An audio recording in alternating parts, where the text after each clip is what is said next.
Welcome, Joy, to our active shooter training. For the safety of our staff, volunteers, members, and attenders, all volunteers and staff are required to participate in this training. This training is designed around three key principles in the following order: run, hide, and fight. First, in the event of an active shooter, decide if you can run. Always have an escape plan. And plan to leave belongings behind. If possible, help others escape and get as far away from the shooter and their line of sight as quickly as possible. Run to the neighborhoods to the north and south of Joy, or even to the barn. If you cannot run, you need to hide. Hide in an area where the shooter cannot see you. Lock and secure the doors and barricade yourself in and silence phones. And fight. Fight is the last option. It should only be done if you are in imminent danger. You should attempt to incapacitate the shooter and improvise weapons if needed. The remainder of this training is structured around the run, hide, fight principles applied to each of the areas of Joy's building. If you're in the worship center and you have to run, the worship space has 2 doors that lead directly to the outside. If you are sitting in the worship space facing the stage, it is the far right corner behind the stage and the far left corner at the main entrance to the worship space. Depending on the shooter's location, you may also run into the youth center through the exit doors or down the ministry hallway to the main door. In the worship space, hide behind black stage curtains to the sides of the stage or in the back corner by the chair overflow. In the worship space, use a chair, music stand, microphone, or any other object on the stage or in your possession to fight or distract the active shooter. As precautionary measures, do not prop doors open. All staff have panic buttons they will press in the event of an active shooter that will notify the local police. And call 911. Never assume someone else called 911. And whenever possible, pastors or worship leaders will provide instructions from the stage as well. Be prepared. In the event of an active shooter, having a plan is your best defense. And that means remember where to run, where to hide, and know what you can use to fight. Now, in a restaurant, in a mall, or a hospital, in any setting, you need to always have a plan. Now, if you find yourself here in our youth zone during an active shooter event, run away from the shooter and out the closest door. You can run down and exit the door at the end of the Kids Adventure Club hallway this way, the hallway that's decorated like a jungle. Or you can run through the worship center that way, out the doors that Pastor Mark had mentioned earlier. Now, depending on the shooter's location, you can also run out to the Connections Cafe and out the nearby doors that go outside. Now, Janelle will speak more about these exits here in a minute. Now, if the office entrance doors are your only exit, please be aware that other than Sunday mornings, they will be locked and you must press the green button in order to get out.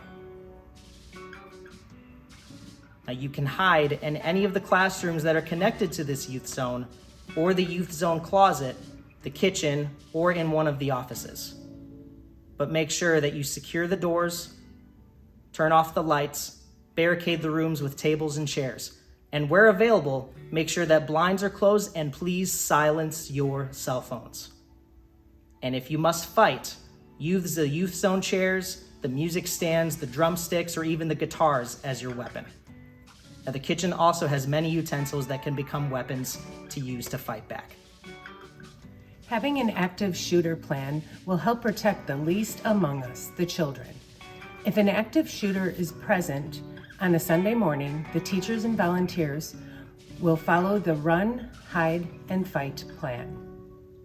For all classrooms, teachers will run with the children out the closest building exit or out the classroom windows. If we must hide in the classroom, both doors of the classroom will be secured. Blinds on the doors and windows will be closed and lights will be turned off, and children, teachers will hide behind the classroom tables. Cell phones will be silenced. In the event of imminent danger, classroom chairs and pencils may be used to fight. Everything I've just said applies for the nursery with one addition. Nursery staff will hide the children in the nursery closet or nursery bathroom when possible. In the Connections Cafe and Ministry Hallway, we would invite people to run out the door by the coffee pots behind me, or the main entrance, or any of the other exits that have been described so far. Once outside, again, get as far away as possible from the building and the shooter. Once safely away from the building and out of the shooter's line of sight, call 911. If you must hide, consider the conference room or the Connections Cafe closet. Once inside, secure the door. If you must hide in the washrooms, go into a stall, lock the stall door, and stand on a toilet. You may also duck behind the counter in the Connections Cafe where the coffee is served. And again, silence your phones.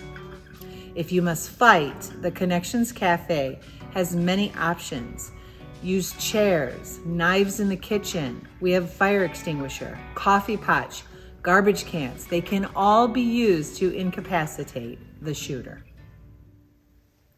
If you find yourself in the offices during an active shooter event, if you can, run out the office entrance, or exit the back way by going through classroom 3 and out of the hallway exit, or out the windows in one of the offices. You can hide behind furniture in the offices or under desks. Make sure to close all blinds and secure doors. If you need to fight, again, chairs, scissors, or letter openers. There's even a toolbox in the office that contains potential weapons to incapacitate an active shooter. Our hope is that by going over Joy's run, hide, and fight plan, we will all be safer if, God forbid, we experience an active shooter. Thank you for watching.